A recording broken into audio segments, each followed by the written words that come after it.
هدية العيد. جهزت لبس العيد؟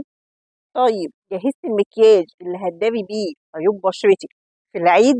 هدية العيد مني بقى اني مش هتحتاجي المكياج اللي تخبي بيه عيوب بشرتك، عشان هقولك على ماسك العيد اللي هيشد البشرة ويفتحها ويقشرها كمان، وهنعمل وصفة كمان في اخر الفيديو ازاي تخلي جلدك بيلمع كده طبيعي.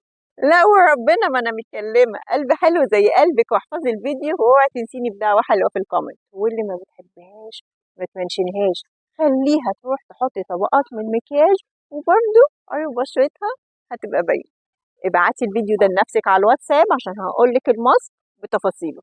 معلقه كبيره من النشا ومعلقه كبيره من الخميره البيره بتاعه الفرن مش المجففه، وهكون ناقعه من بالليل لبان دكر وصمغ عربي في كوبايه ميه دافيه.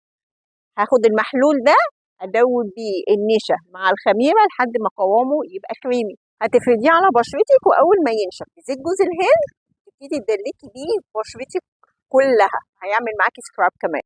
يلا بينا على النص التاني من الوصفه.